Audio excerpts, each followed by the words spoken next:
آئیے، اسلام میں سب سے پہلے ہے، سب سے عظیم عبادت کون سی ہے؟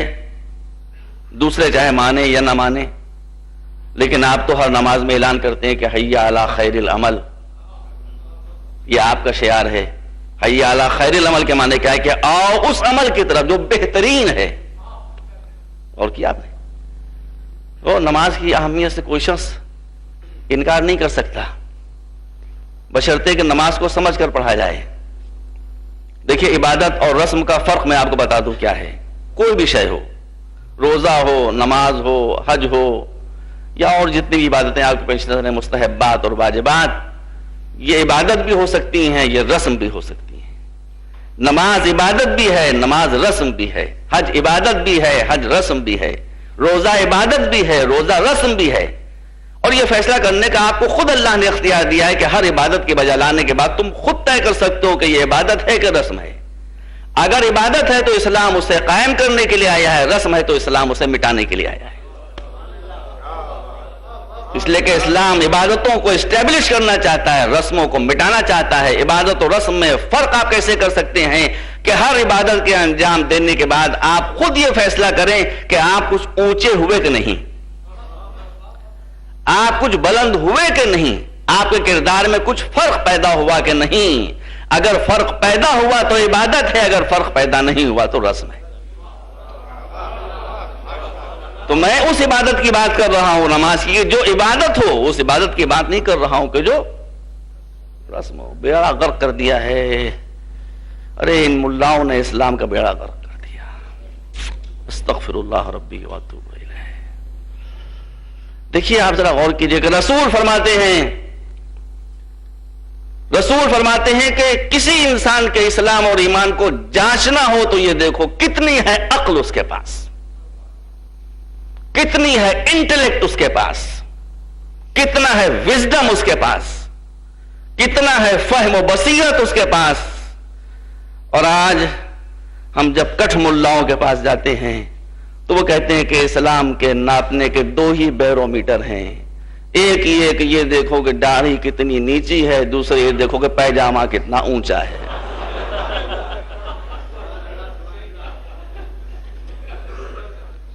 دیکھیے کتنا فرق ہو گیا، اسلام داڑھی اور پیجامے میں الجھ کے رہ گیا۔ یہ اسلام وہ جس کو رسول لے کر آئے تھے۔ یہ جملہ میرا نہیں، کسی اور نے کہا ہے، لکھنؤ کے لوگ تو جانتے ہیں، بڑے تیز چالاک ہوتے ہیں۔ انہوں نے اسی بات کو یوں کہا ہے کہ ملا ہونے کی اصل پہچان یہ ہے، ہاں ایک علامت اور بھی ہے، داڑھی لمبی ہو، پیجامہ اونچا ہو، کرتا یہاں تک ہو۔ تو اس نے اس بات کو یوں کہا ہے کہ پکا ملا ہوا ہے کہ جو بڑے بھائی کا کرتا پہنے ہو، چھوٹے بھائی کا پیجامہ پہنے ہو۔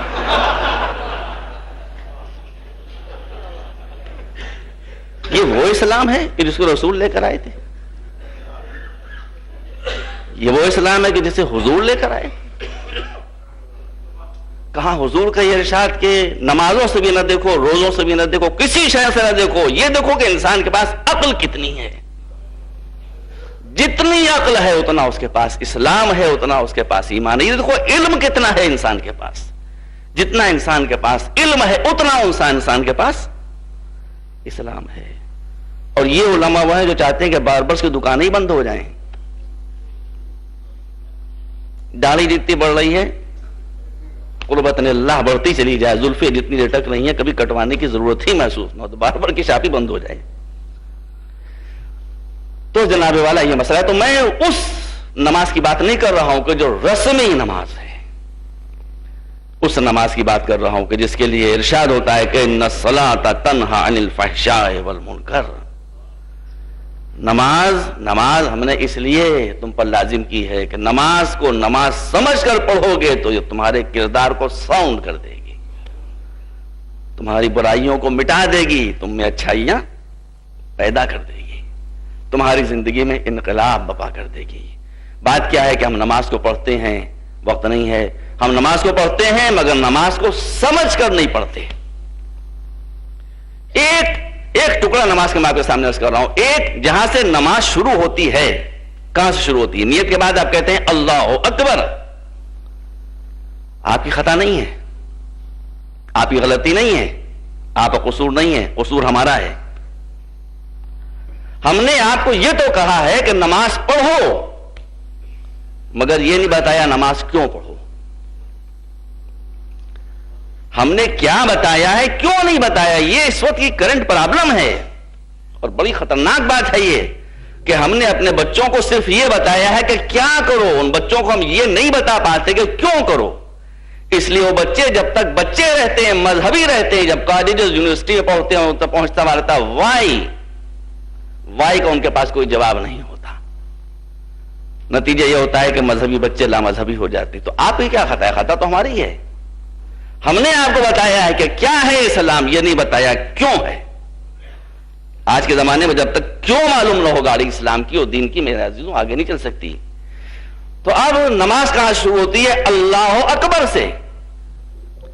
وہ بڑے بڑے کٹھ ملا حضرات جن کی داڑھی نافوں سے نیچے رہتی ہے اور جن کے پیجامے ٹخنوں سے اوپر رہتے ہیں، میں چیلنج کرتا ہوں کہ اہل بیت کو چھوڑ دیں اور اہل بیت کو چھوڑنے کے بعد صرف اللہ اکبر کی ڈیفینیشن بتا دیں، قصہ ختم ہو گیا. پوری نماز کو جانے دیجیے. چیلنج کرتا ہوں جہاں تک میری آواز جاتی، میں کبھی کسی کو برا نہیں کہتا، لیکن میرا چیلنج ہے کہ اہل بیت کو مائنس کر دیجیے اور مائنس کرنے کے بعد دنیا کے بڑے سے بڑے کسی عالم کو لے آئیے. میں اس سے ایک سوال پٹ اپ کرتا ہوں کہ what do you understand by Allah اکبر؟ کیا معنی ہے اللہ اکبر کے؟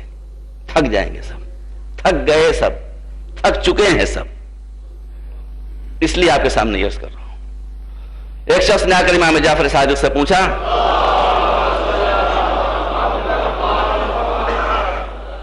کہ فرزند رسول یہ بتائیے اللہ اکبر کے معنی کیا ہیں؟ اللہ اکبر یہی سے نماز شروع ہوتی ہے اور یہیں سے اللہ اکبر کہے گا تو نرم کسی کو قتل کیا گیا ہے.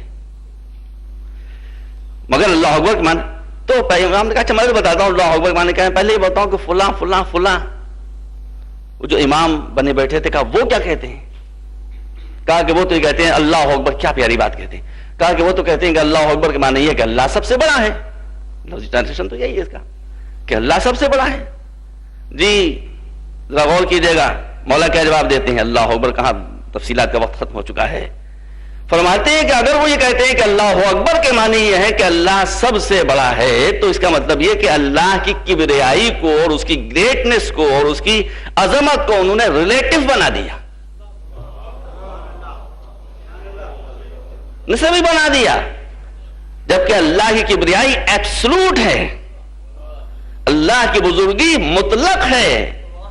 یہ کہنا کہ وہ سب سے بڑا ہے تو نسبت ہو گئی، یہ تو اضافیت ہو گئی، یہ تو ریلیٹیوٹی ہو گئی. پھر اس کی کبریائی سب سے بڑی کہاں رہی؟ اب یہ سناٹے میں کہا مولا پھر آپ بتائیے کہ اللہ اکبر کے معنی کیا ہیں؟ تو آپ نے فرمایا کہ اللہ اکبر کے معنی یہ ہیں کہ اللہ اکبر من ان یوصف. یہ ہے صحیح ڈیفینیشن. فرماتے ہیں کہ اللہ اکبر کے معنی یہ ہے کہ تم اپنی زبان کے پوری ڈکشنری کو استعمال کرنے کے بعد بھی اللہ کو ڈیفائن نہیں کر سکتے. وہ تعریف و توصیف سے بڑا ہے. جتنی بھی تعریف و توصیف کرو گے کہاں تک منزل جا رہی ہے آپ ذرا غور فرمائیے. پھر وضاحت فرماتے ہیں کہ اللہ اکبر نماز میں کیوں کہا جاتا ہے، ذرا غور کی تبھی تو آپ کو لطف آئے گا. فرماتے ہیں کہ اللہ اکبر کے معنی یہ ہے کہ کچھ کسی بھی طریقے سے، یہاں تک کہ قرآن مجید بھی اللہ کی کبریائی کو صحیح انداز سے زبان کی تنگی دامہ کی وجہ سے بیان نہیں کر سکتا. قرآن کیا کرے بیچارہ، ہماری زبان میں تو قرآن اترا ہے نا، وہ بھی کیا کر سکتا ہے. اب آپ غور کیجئے، آپ نے نماز شروع کی، نماز شروع کرنے کے بعد اللہ کی کبریائی کو آپ نے بیان کرنا شروع کیا زبان قرآن میں. معصوم فرماتے ہیں کہ تم نے دونوں سورے ختم کیے، تم یہ سمجھے کہ تم نے اللہ کی کبریائی کو بیان کر دیا. اللہ کی کبریائی اگر بیان کر دی گئی ہوتی تو پھر یہ حکم نہ ہوتا کہ اس کبریائی کو بیان کرنے کے بعد پھر کہو اللہ اکبر. ہم نے زبان قرآن میں بھی جو کچھ کبریائی اللہ کی بیان کی ہے، اس سے بھی ہم اللہ کی کبریائی کو بیان نہیں کر سکے. اللہ اس سے بھی بڑا ہے، اس سے بھی عظیم ہے. لہذا اب ایکشن سے ثابت کرو. اب جھکو اس کی بارگاہ میں، رکوع میں جاؤ اور جانے کے بعد کہو سبحان ربی العظیم و بحمدہ مگر یہ نہ سمجھنا کہ اللہ کی کبریائی بیان ہو گئی، کھڑے ہو گئے پھر کہو اللہ اکبر، اللہ اس سے بھی عظیم ہے۔ اب کیا کرے انسان؟ اب کیا کرے انسان؟ اب انسان اپنے کو اس پستی میں پہنچا دے کہ جس سے زیادہ پستی امکان ہی میں نہیں ہے، یعنی اپنے جسم کے سب سے بلند حصے کو وہاں رکھ دے کہ جس سے پست جگہ ممکن نہیں ہے، زمین سے ملا دے اپنی پیشانی کو۔ یہ ہے عمل کی منزل۔ اور پھر اب سجدے میں سر رکھنے کے بعد کہ سبحان ربی الاعلی و بحمدہ، جو سب سے بلند ہے، مگر سجدے سر اٹھا تو پھر کہ اللہ اکبر اب بھی بیان نہیں ہو سکا۔